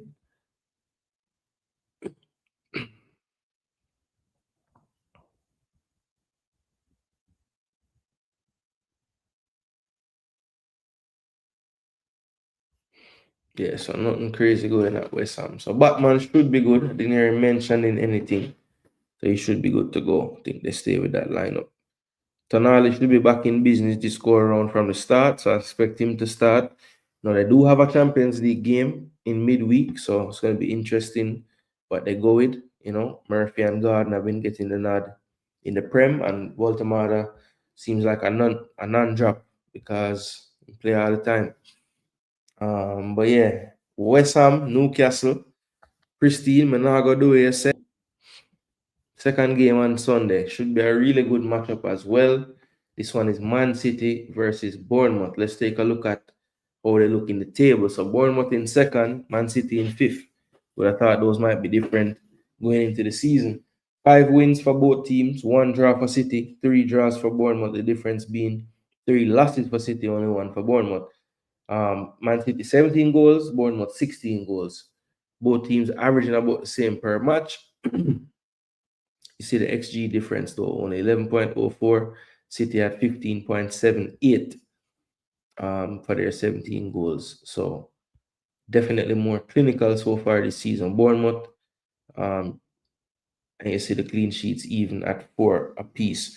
So you see why these teams are so close in the table. A lot of these stats very close. The XG very far apart, but it's made up for by how clinical they are because they're only 1 goal apart.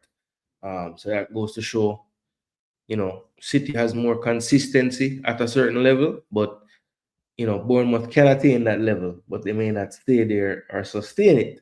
So that's why these games are interesting. How much does City do with those moments in the game where they're on top and vice versa? Because Bournemouth is the type of team where they don't really necessarily need much to cause problems in a game. They win the ball with any side of your defense compromised or in any way you're not really ready for what's coming at your next, they can make a chance out of defending in their own box for 10 minutes straight, 15 minutes straight. So Man City gonna have to be wary of that. And that is something that has caught them out in the past. So Bournemouth, I think, will set up not necessarily to let them just have the ball, but I think he'll be smart about it as well. Try to win the ball quickly, and if you can't, you go in your shape.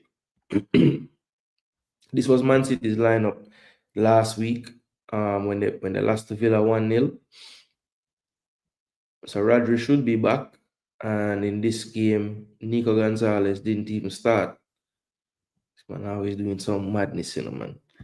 Stones last 61 minutes, so he might not come back for a while. I could easily see Diaz and Vardiol playing centre back and Nico O'Reilly playing left back this time, but as I said, Pep thinks about his own stuff. I don't know what he's thinking some of the time, but he's Pep, so you can't really cuss him, right? But yeah, they're getting back fit to people. Marmoush back, Shirky back, Rodri back based on what I'm saying in the press conference just about. Oliver Ball at that man. Kovacic forward back how long now, can't even see the field. Alright, so that was Man City's lineup. Now Bournemouth, when they won 2-0 at the Vitality last time, this was what they started out with. Clivert getting his first start in a good little while. Krupi started as well. Then off the bench, David Brooks and Adley came on. So yeah, the starting 11 though, if Mario's still out, then I say yeah, the starting 11 could have run it back. But Evan Nielsen is back.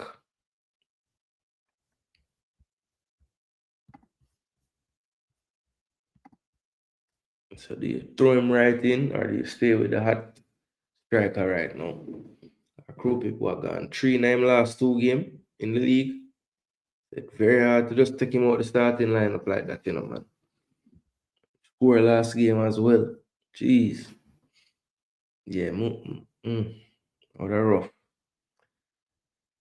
So yeah, Man City, Bournemouth people, this should be a really good game, I think, man, because you see them 3 brother here, or 4, as a matter of fact, pace to burn, all of them. So if them start this actual 4 in these areas, Man City going to definitely need Donnarumma to make some good save, because I'm going to come under some pressure from time to time. Easy how long Man City can have those extended spells of control and just kind of frustrate Bournemouth to where them start to get out of shape because I'm tired of just not winning the ball. That's gonna be, whoever wins that battle will determine a lot in the outcome of the game. But I think honestly, without me over analyzing anything, I would have to say that I just think City at home. I know they have lost at home this season, but yeah, I just feel like they're gonna do it, man. Man City, like Bournemouth in second right now, could draw as well, but I think Etihad made the difference for them.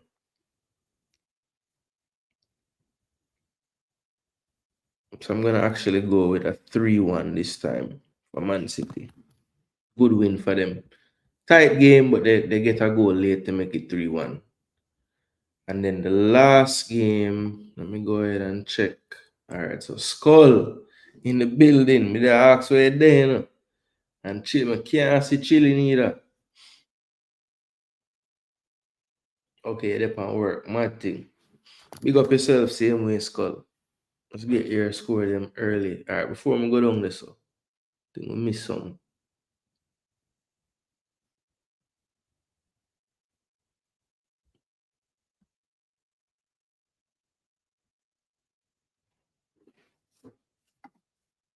You are not looking at Liverpool, you're not lose, and because you're an Arsenal man.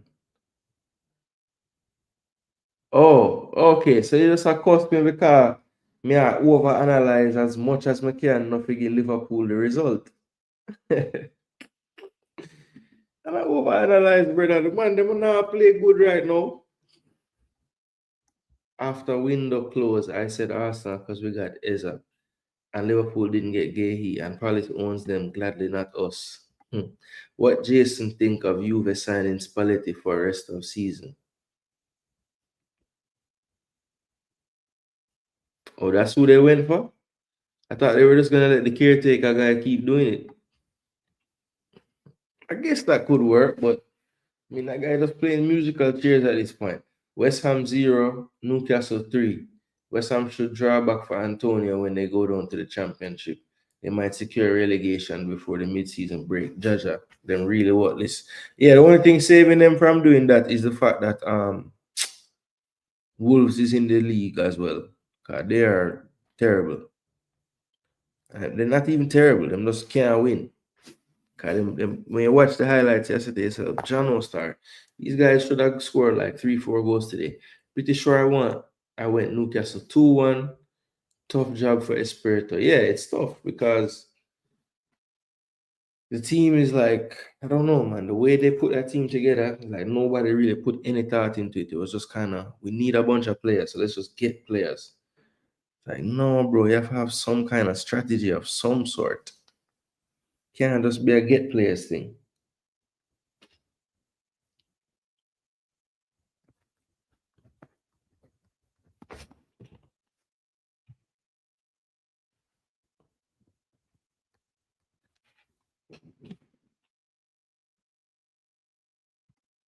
Yeah, I never got him right away. Newcastle 2-1 to Pristine. So after all of that, you gave me a Liverpool score, or you just was busy cussing me for over analyzing the Liverpool game? Cause the last score you give me a Spurs in a pristine. So where is it? You were so upset at me over analyzing. You never even give me a score.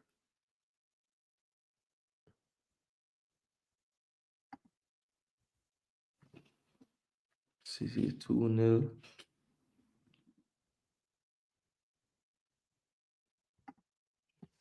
City 2-1. Yep, have it. City 2-0. Have it. City 3-1.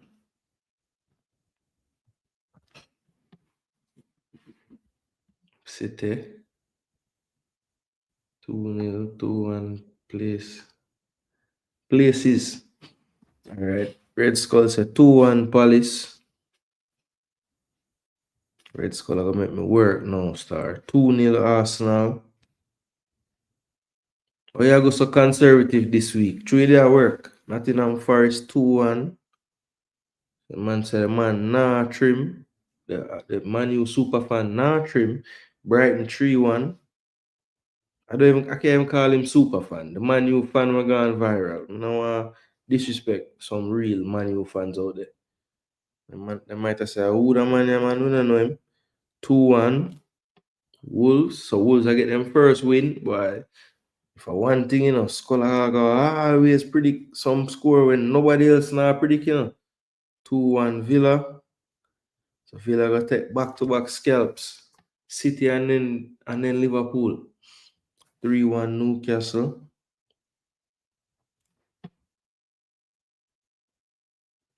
2-2 City. 2-1 Everton. 2-1 Chelsea. Yeah, man. Big up, Skull.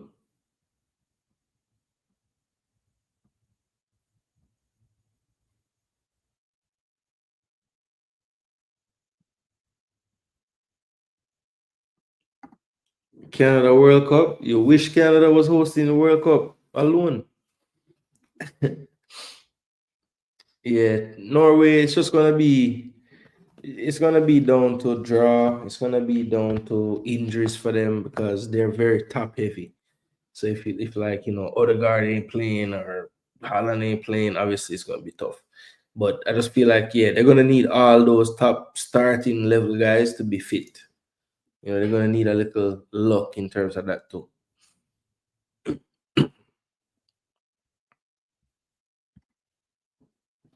Pristine, finally give me a Liverpool score. Thank you. 2-0. It did cost me. Sunderland 3-1. All right. Get it. 3-1 Castle say float. Newcastle and 2-1 City. He's a super fan, lol. So the United fan give him a stripe. Him say, he can get the moniker of super fan at this point. Pristine, you were missing a game, but you gave me the Liverpool one, so now I have everything.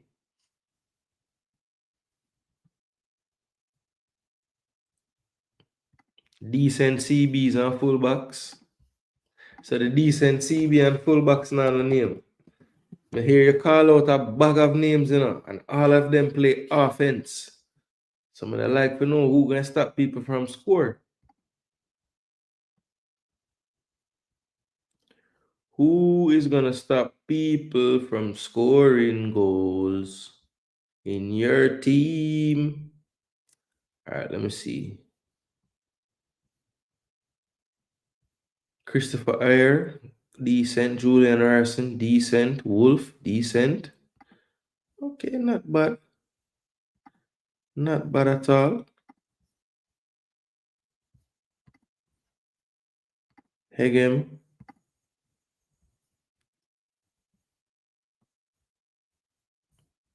Hegem's at Bologna.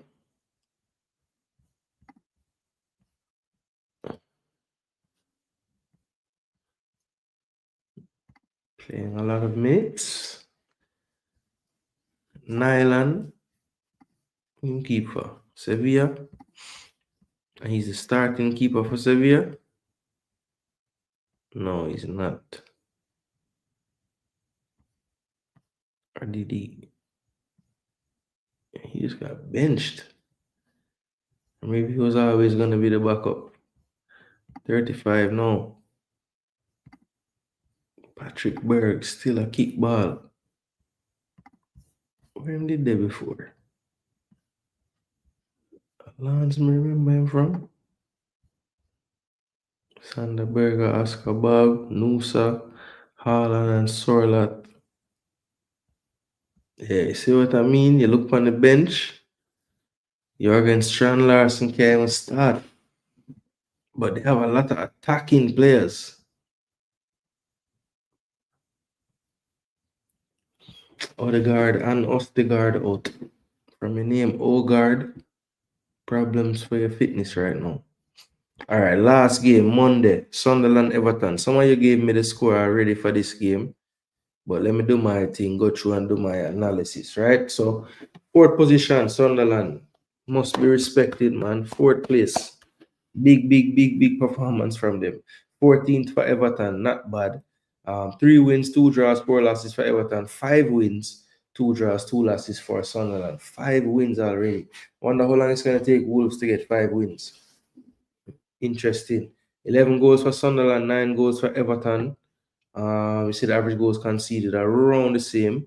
8.79 XG for Sunderland, 12.43 for Everton. So that shows you the wasteful finishing as opposed to maximizing your chances right there.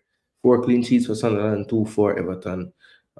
Form of late, 3 wins, 2 on the bounce for Sunderland, 1 loss to Man United away, and 1 draw with Aston Villa at home. Everton, on the other hand, 3 losses, including 2 on the bounce. 1 away to City, 1 at home to Tottenham. Their 1 win in their last 5 came as a very good win against Crystal Palace at home and a 1-1 draw at home with West Ham, which looks like a terrible result looking back. No, 32 times this fixture is played in the league. Everton winning 17, 9 wins for Sunderland. Last time they played this fixture was 2016 and 17 season, and Everton did a double over them back then. Most recent though, Sunderland's team looked like this last time they played when they beat Chelsea at Stamford Bridge. Isidore has been a very good shout for them this season so far, scoring again last time. Xhaka has been probably one of the most important buys of the off season, and he has been extremely good for them, wearing the armband as well. Just really pulling the strings and just controlling that midfield. And Sadiq is the perfect foil for him, somebody that just covers a lot of the ground. So Xhaka can stay there and just make the tempo click, play the games at his pace, and Sadiq can kind of do some of that extra running for him to make up for, what he may lack in the physical ability at this stage of his career, but really doesn't get caught out of position much because he reads the game so well. Back 5 last time for Sunderland against Chelsea. It's going to be interesting at home against Everton. Do you go back with a system like this that looked pretty good against Chelsea? Or do you say, no, we can't get away with the 4 players, give Xhaka some more support in that midfield area and go more of a 4-2-3-1 or 4-3-3? That is the real question tactically to ask yourself for Sunderland. If it's not broke, don't fix it. But how much of this strategy was down to the opponent? Now let's see. Last time they played at home against a team that, maybe they think they have a chance to beat would have been West Ham. And wait, what am I doing? The last time Sunderland played at home with a team they should beat, they played Wolves. And this is how they lined up that day. Back 4 is what you see. So I think the team shape will look a lot more like this when it comes down to facing Everton tomorrow. Now, Everton, when they hosted Tottenham last time out, this was what they started with. Front 4, to me, decent, right? Dewsbury Hall, yes, you could probably maybe improve on that, but I think he's a quality player just the same.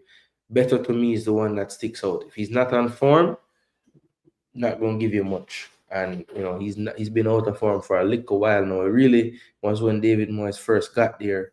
He had this like research. I don't even know if you can call it a resurgence because he never really hit those heights before. But he was scoring all the time. But yeah, the confidence is gone now. So those half chances he was scoring last year, he ain't really scoring this time. So he's been struggling up top, and I think that's hurt them. Garner and Gay has been a really good pairing, though. I think they do well to, cover a lot of ground. The both of them really hard workers, and Garner, especially good technician, good free kick taker, good through balls. Yeah, good player. Can see he was developed well in academy. The back four has been pretty steadily this back four. Obviously, they're missing Branthwaite long term, but Keane has actually been half decent. I used to think he's one of the worst, but I think there are worse players than him, to be fair to him. Mikolenko, O'Brien, fullbacks.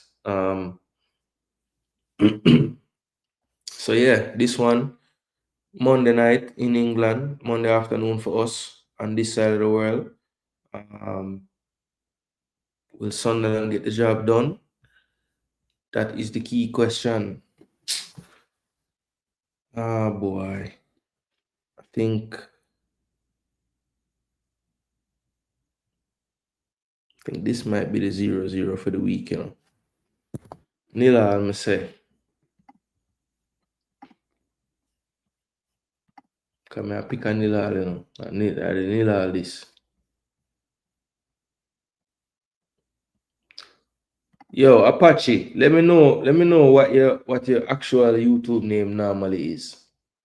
Because me know say he's probably somebody, Big up Jamrock, what go on?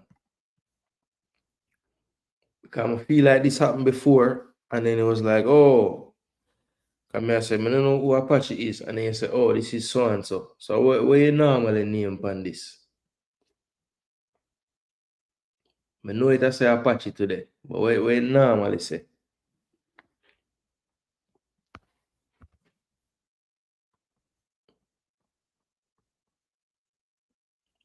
Float, no give me Sunderland Everton yet. So you're not gonna tell me.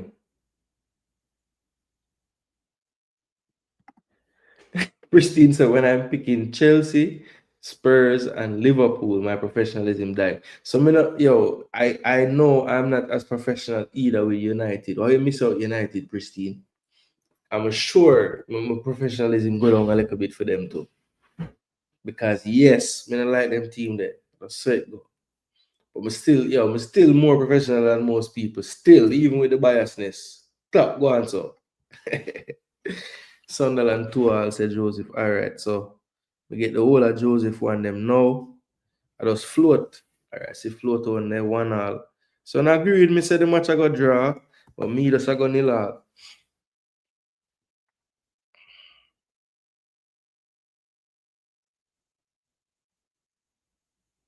What did say? Alright, let me check. Come on, see. For these games, what did I say? Chelsea Spurs. So how is Chelsea Spurs not a professional pick? 2-2. 2-2. Alright, I'm gonna check here. Pristine. You see Monday. Pristine. Me I go wait name them. I go look back on all of these games. You say I'm unprofessional. I will see if I get the whole of them wrong. Come just say the two team them I go draw. But me I think Liverpool, Aston Villa, based on the current form, to say it going draw is like a crazy statement. And I don't think it's like just my biasness I say it. But like I say, we're gonna see Monday. I'm gonna look on them game there for sure. And see if I get both of them wrong, I'm gonna say, all right, Pristine. I have to stop be so biased and reason out the thing just like every other game. And stop jump, All right, I'm gonna see, we're gonna check it. But Apache, seriously though, Apache, what is your name normally? Come know you go by something else normally. It look like YouTube do the madness where them change up the name to at whatever. And sometimes it change where you normally name. So I'm not sure who you be, but I feel like he's somebody who play already and I just don't know how to recognize you with this different name now. You see what I say? Apache 876. Who could that be? I wonder if a Chile.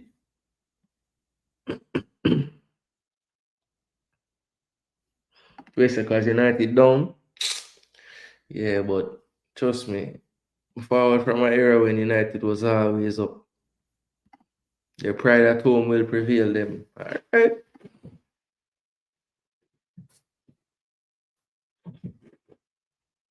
The match them have to play pristine, so we are going to see. We are going to see. Yo, Apache, on a serious levels, like what is your norm? What is the name that you normally have?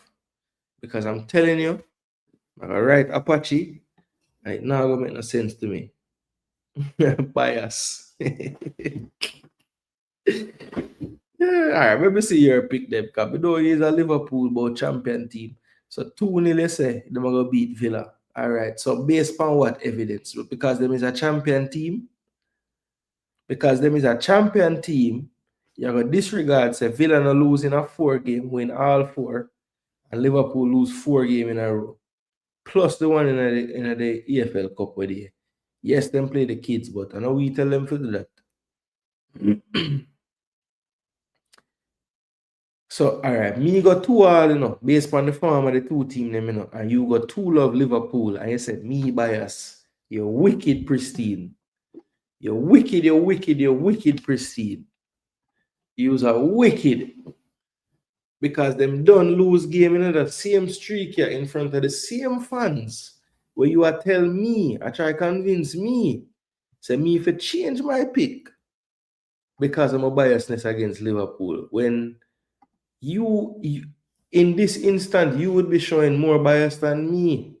Because look there on the screen. Them lose 4 game in a row that and them lose 1 in the Anfield already. 2-1 out of the 4 game them. So who more biased? That one. All right, before we let go, let me show you guys the table going into the weekend. So Wolves, West Ham, Nottingham Forest in the relegation right now. Fulham have a 3-point gap from Forest, the closest to them, and Fulham have a chance playing Wolves to get further away from that zone if they can pull it off in that one. 2 of the worst form teams facing each other, Fulham and Wolves. Then Burnley in 16th, they have to travel to host first place Arsenal. So they're hoping to, get something positive out of that. Leeds, they're in 15th right now. Everton in 14th. Brighton in 13th. Newcastle in 12th. Brentford facing off with Palace, that 10v11 matchup. Both teams equal on points. Chelsea in 9th position facing off with 3rd place Spurs. They're in 9th and 14th. Villa and Liverpool 7v8 playing each other. You see the form right there, how different it looks. Both on 15 points. Man United into the top 6 people. Don't look now, they're coming for the title. Man United with 16 points, 4 wins in their last 5.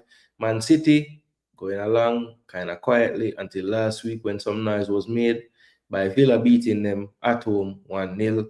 So they dropped down to 5th after Sunderland won and Spurs won and Bournemouth all won, all leapfrogging Man City into 2nd, 3rd, and 4th respectively. And then Arsenal with a 4-point gap over Bournemouth in 2nd, 22 points, 13 goals, or plus 13 goals, 16 for 3 goals against, 7 wins, 1 draw, 1 loss for the Arsenal. So that is our roundup for the week. EPL is back. Remember, people, if you could not catch the show live, all you have to do is drop in the comment section before kickoff. Boom. Pristine said, analyze me for a year. My bias is crazy. What you are, that's why I rate you for your context. Yeah. No, because look, if me can argue with you now, Pristine, and say, listen, me no bias in it. But may I say, between the 2 away in this one instant here with this Liverpool game, if someone will never have no ties to Liverpool or no ties to Arsenal would have when me I say about the game and what you say about the game, them would have said my one make more sense contextually because one team lose a whole heap, one team win a whole heap. But the team will lose a whole heap a host the game.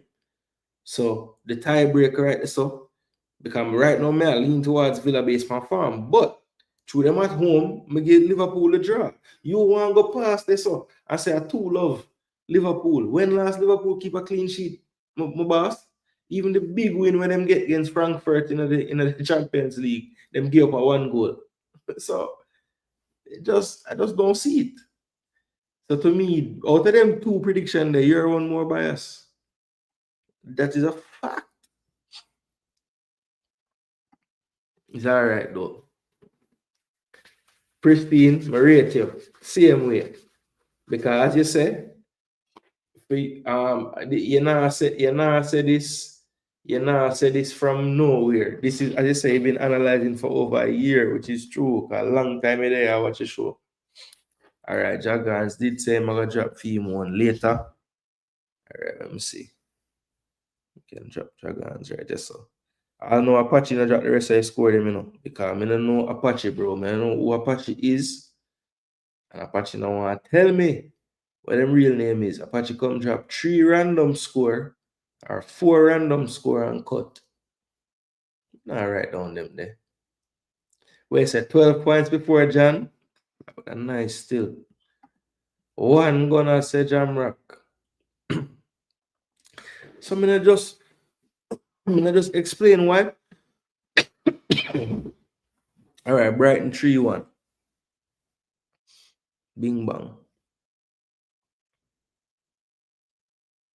3-0 to Arsenal. I really hope all I want to write with them Arsenal square, 3-1. Fulham 2, Wolves 1. Forest 1, United 2. Tottenham 1, Chelsea 2. Liverpool 2, Villa 1.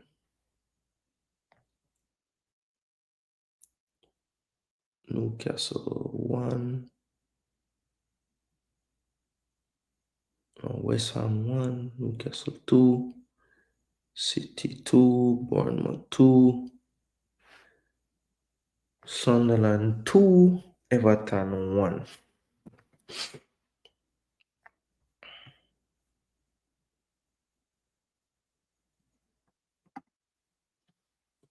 Yeah, man, every week Red Skull beat me like crazy. Why you always think Liverpool are going to win the game? Then I'm saying, bro, we can't lie. But think they really are going to win. Yeah, every week the man calls me say, yo, I know you can never lose, Jamie. I tell you. We say Skull just chill, man. They say I might change some things. All right, just as long as you send it, me always update it and make sure at the last thing where you send me put. But I like change dragons. I'm always end up change. I'm gonna change the damn win to something foolish. I can say because I am like you with the college. I go to 140. Prestige, big up. Yeah, the 40s people them serious, Yo, but that did 40s, yeah, man. 40s. Anyway, people, big up on yourself, May I get some rest. Long day tomorrow. Whole heap of football to watch. Reggae boys coming up, so you don't know the notification them turn on. So ready to see who start from who not start and who score from who not score. Big up to all the people them out there with, like me, follow the player them religiously and send and make me know things, make sure me not miss nothing. Yeah, man. Respect, keep it flowing and forward. And you don't know it's one big network. Some of the time them, I think, yeah, man, some of my scout, I find some good scout over from through YouTube here. So when my scouting network I build up, I know if I find few people, yeah. But you know yourself, big up on yourself, all right? So people, yeah, man, as usual, fully enjoy bringing you the show. Big up to each and every one of you that tuned in for the entire time. All those who passed through, drop a like, show them respect and cut, drop them scores and cut. Yeah, man, big up same way. Big up to the members, them. I want to help the channel keep going. Big up to everybody. as I said, that dropped a like on the video. It is greatly, greatly appreciated. We'll be back with more EPL content on Monday night, people. I know there's a lot of football to be played to wait on, but you don't know when we come back Monday.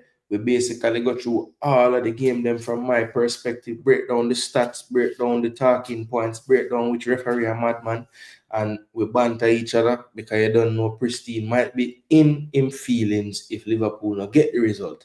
So, but if they do, I might be in mine and him can banter me. But that's the joy of football, and that is what we allow here on Jason Gooner TV. So don't be shy, people. Tell them say them side no good. But remember, every week it could be your side. We're not good. Don't forget it. So yeah, right now my team consistent. Wrong side, the bad side. My team consistent. Long may it continue. So until next time, people, I am Jason Guna. This channel right here is Jason Guna TV. And we're out of here. We're out of the studio. Until next time. Come on. Come on. Come on, you Gooners.